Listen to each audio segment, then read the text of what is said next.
All right, so I'm gonna just kind of bring up some different things here.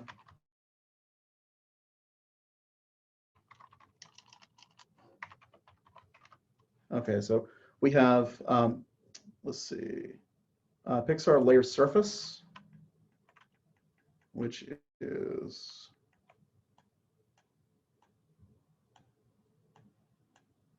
let me kind of rearrange this so you can at least see it. Okay. So the Pixar layer surface material basically is like a regular Pixar surface, but instead of having what essentially is just multiple channels for materials to go into, you essentially have um, a mixer node, which is this guy right here, that you can plug in multiple layers or multiple surface materials. So think of this as, instead of having like the blend where you have two images that get layered on top of each other, this is like having two surface shaders that are layered on top of each other. And so this Pixar layer 1 and Pixar layer 2, if you look over here, have the same channels, or largely the same channels as a surface material, right? You got your diffuse, you got your speculars, you got your subsurfaces, you got all that stuff. But we have a node, which is the mixer here, that we can actually layer, different surface materials on top of each other.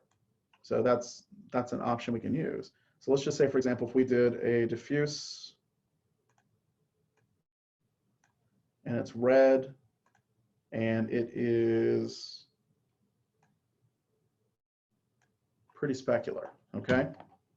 I'm actually going to go ahead and turn it on and enable this. And I'm going to go and up the gain on the specularity. You'll see on the layer ones, there's a gain on pretty much on all of these different channels, just so we can turn them on and off as needed. But we'll just make this a really shiny red material. And we will just disconnect layer 2. Okay, so right now it should just come across as a shiny red material. So let's do,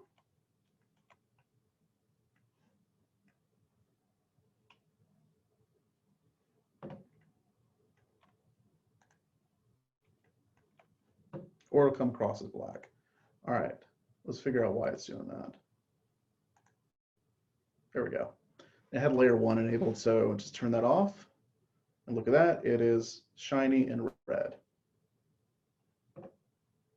So if we go ahead and plug in layer 2, we can layer this in as, let's do a different color. Let's layer it in as,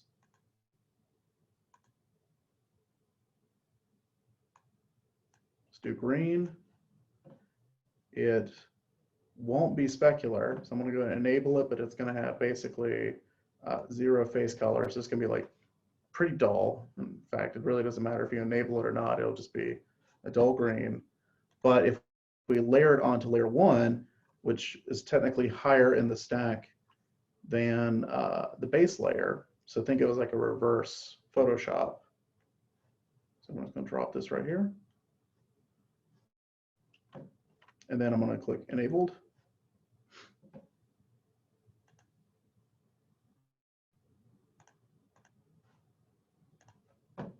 All right, why are you not?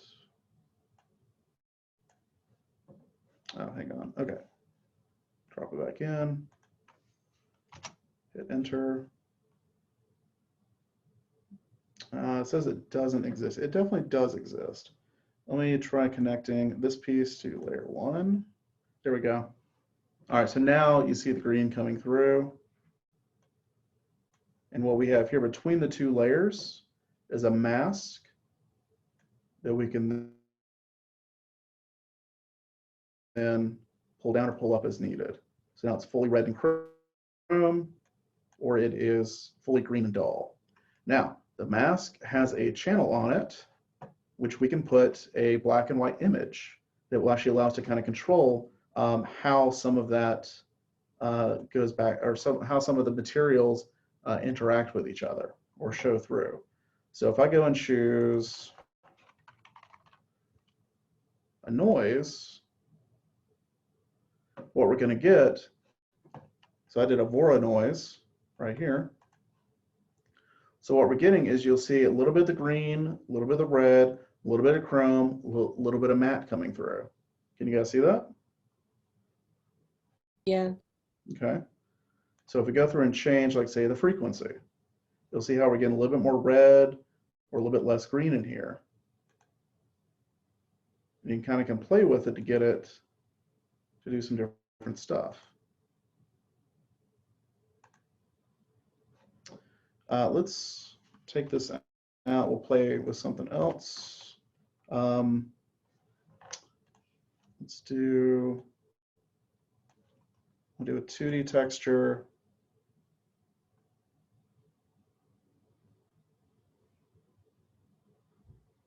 Let's do a fractal. And I'm actually going to get a lot of black and a lot of white in it.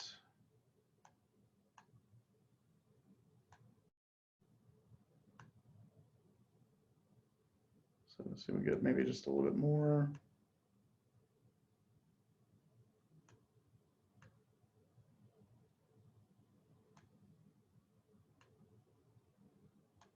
So pretty stark between black and white. We'll do out color. And so I'm going to try to put it in the mask. You see it won't actually go in there. The mask needs a black and white image. So let's get this to try to just go out on one of the channels. Alpha, probably out R will be fine, since that'll be a black and white. There we go. So you see we're getting a really stark contrast between the two. And then if I play around with the amplitude, it'll change the value. So this is something that you could use to actually animate between two different shaders. So let's see.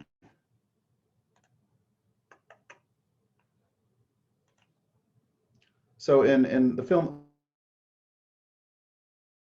Oni, I ended up using layered shaders to actually create the effect of a character turning to stone.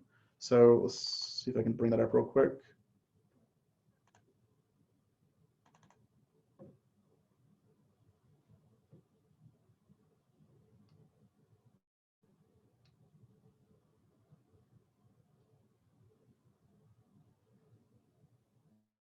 Let me take a second.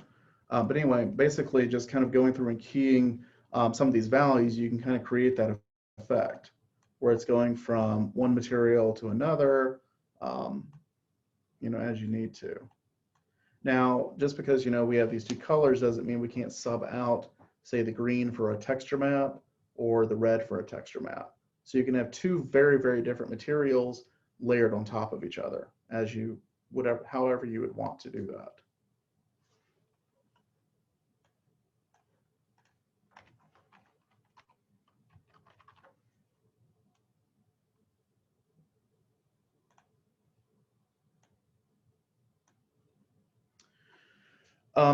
Additionally, actually, let me do PXR.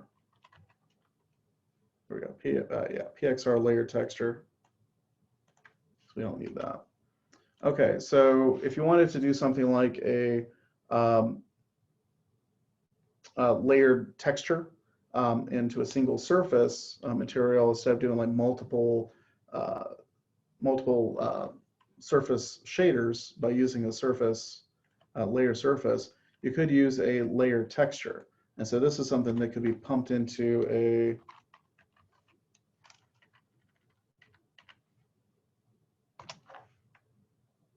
Pixar surface.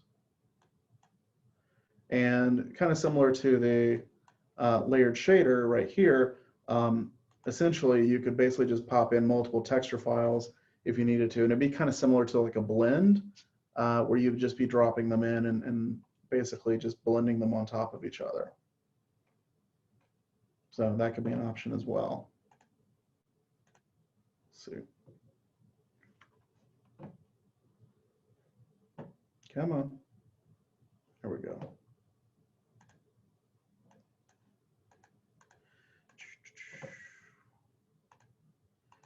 So yeah, so right.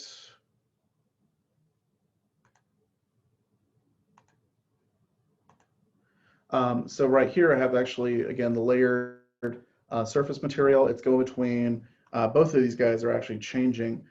They're both going into two different rock shaders. So red one is actually turning into a green jade, and then the blue guy is turning into a granite. And so those are actually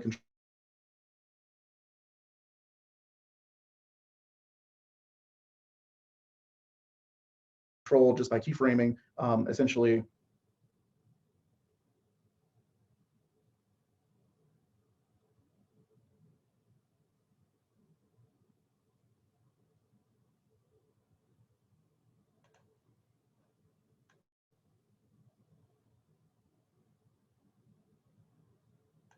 So actually it was pretty simple to go through. But yeah, that's pretty much layered shaders. Do you have any questions? Nope. No? Okay. Does anyone else have any questions?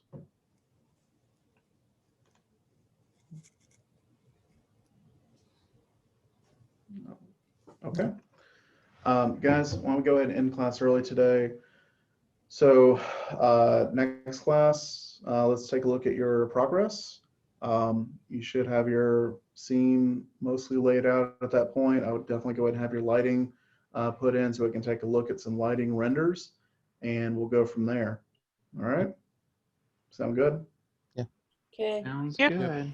All right, cool, cool. Sounds like a plan.